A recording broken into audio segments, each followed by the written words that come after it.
Hello, my friends. Welcome to CJ Reads. I'm CJ, and today I will be talking about Leigh Bardugo's Ninth House.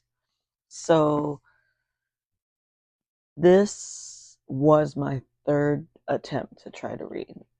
The first two, I started reading it. My buddy wanted to read it with me. We were so excited about it. And then life happened, and that got put on hold twice.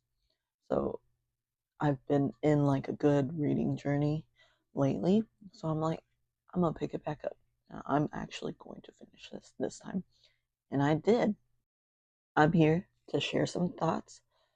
This will be spoiler free mostly. Some of the vocabulary and stuff you will have heard already through reading the book. So let's get into it.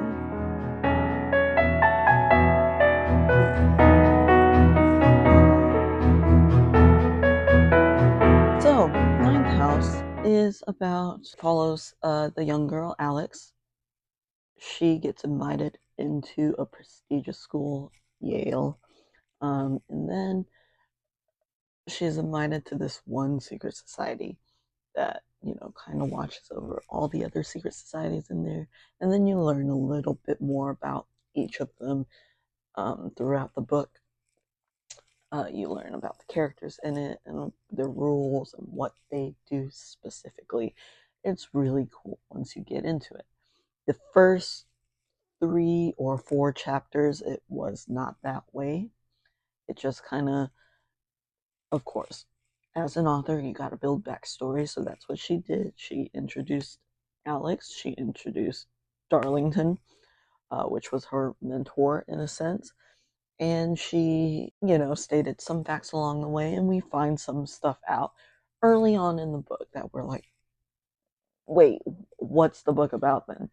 So it already throws us for a loop in the beginning. So I thought that was pretty cool. Although before my first 2 reads, I didn't get that at all. It's a mystery academia thriller novel. All these I didn't used to read at all, and they've added so many genres since I first uh, started my love for reading. So reading is already super different.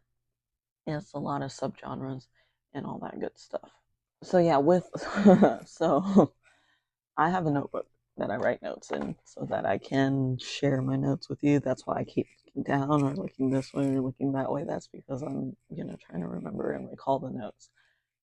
However, when I'm reading something, especially fantasy related, I forget to write notes. And sometimes that's a problem because I forget. I forget. It starts off with the lead society, Leith, however you pronounce that. Um, Alex is in Leth as well as Darlington and a couple other characters we get to meet along the way. They're very structured. They're very organized. Now, I think what threw me off in the first 2 reads is the thing that they're doing right at the first chapter. And those who have read it will be like, oh yeah, I don't get it. I understand it's a plot and it's part of what they do, and it is sprinkled in a little bit through the plot that makes us need to understand later. However, it baffles me why that needed to be added in. I don't I don't understand why. But there is an importance for everything. Is also a second book too that I didn't realize existed. So I will be purchasing that here in the near future. Okay, thanks. But yeah, so I don't really like dark academia novels.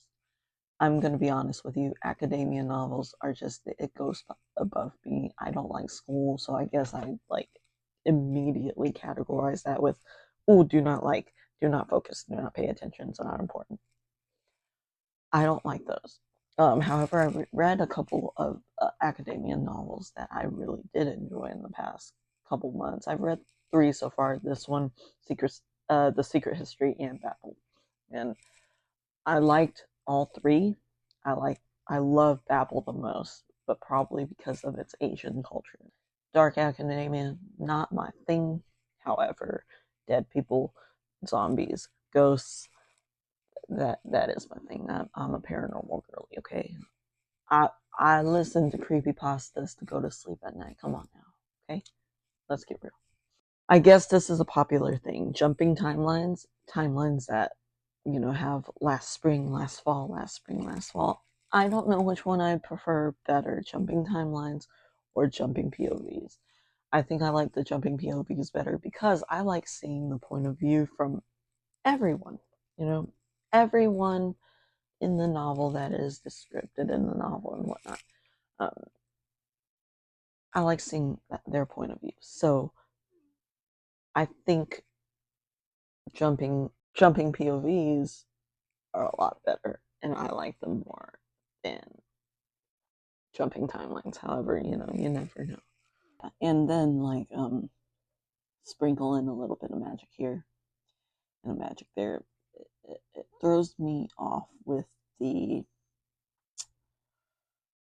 I mean, it shouldn't surprise me, but it throws me off with the ghosties, and you always have one of these headstrong main characters, especially this female main character that Leigh Bardugo's written.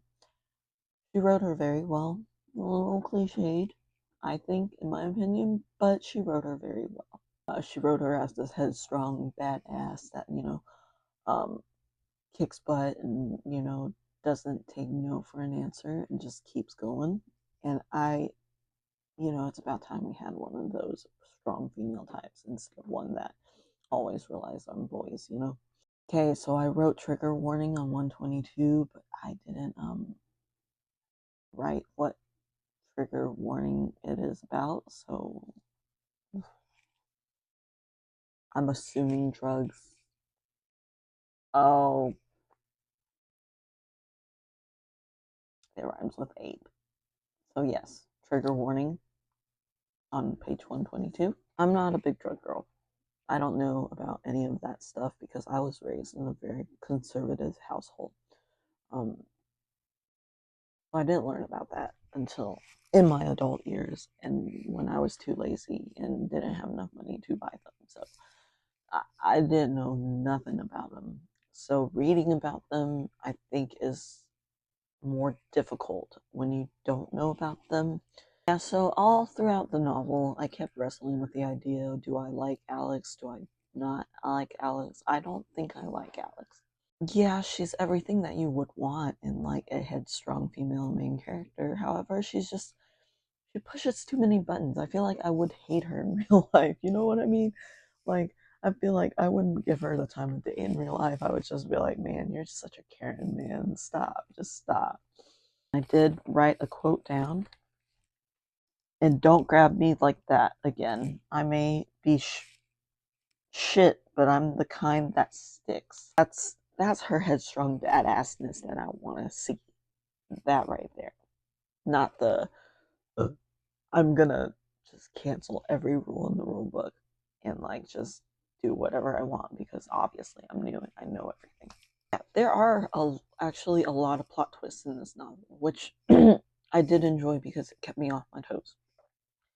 Every time I thought I figured it out, something else would jump out and be like, ha ha ha, surprise. And I'd be like, oh man, I wasn't expecting that. So good job to you on that, Leigh Bardugo. Um, I don't want to go into specifics because that will be a spoiler, but she keeps you going, man. She really keeps you going. If you like suspense and uh lots of plot twists, she's the girl for you. This is a good read. Like I said earlier, there are different, I'm gonna call them clubs, they're societies, but different clubs with like different powers and stuff. So there's like a gardening club, and then there's like it, it sounds a lot more badass than I'm explaining it right now, but that's the only way that I can explain it to without like, you know. And there's a club with illusions and all that stuff, and it's really cool the way that they do all that stuff because it's like it's like the prelims to like uh, being a, I guess, supernatural hunter or whatnot. You know, you got several levels of things and several societies to go through and stuff. It's really cool. It's really unique the way that she made it. So I'll give her that. I'll give her that. Okay, so around page 177, I did comment that it's a lot more easygoing read. She is a lot more sarcastic.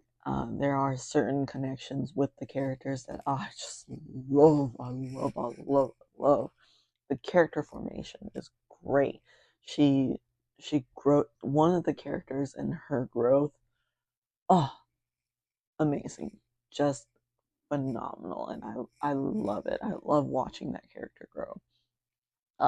In the comments, hey, you can shoot down in the comments who you think I'm talking about. There's a lot of hubbub in, oh, he's going to find out about my past, and of course she doesn't know the truth because there are some elements in it that we don't see as readers. Some elements that she is going through.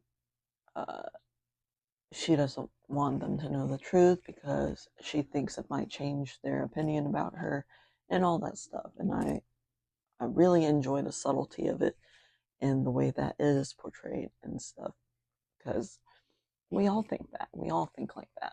So, yeah, I'm not great at creating videos. I obviously don't have a studio space because you get to see my crappy ass room. However, honestly, this is just for me to be able to speak about book reviews and stuff that I really freaking like. So it's just honestly really just for me. However, if you do find yourself liking the way I talk or want to just make fun of me, feel free to like and subscribe um, and share my video with your friends and stuff. So I have made a Discord. Nobody has joined yet. It's going to be like a book club, a gaming, and a random Discord all in one. If you're interested in helping me grow that and or maybe want to help me be a mod, I don't know why I just pointed that way. The link is going to be down below in the comments or in the description. So if that feels like your jam, or click on that link. I would love to see you in my Discord. We can be the only two chatting. It'll be fine. In the end, I rated this book a 4 out of 5 stars. I didn't give it the full 5 stars because it took too long to get started into it, and also I'm counting the other 2 times that I tried reading it and couldn't get into it, so I stopped. I'm glad I didn't DNF it and went back to it because it is a phenomenal read, and I do want to buy the second book and read about what happens next because she left it on such a plot twist and I'm just gonna kill all of it. But yeah, it's a lovely story, and thank you, Leigh Bardugo, for providing me with a chance to finally finish it and rate it. My friends, have a wonderful day. Thank you for sitting in with me and CJ Reads. I'll see you in the next book review. If you like my content, like, subscribe, share, all that good stuff. And see you in the next one. Bye.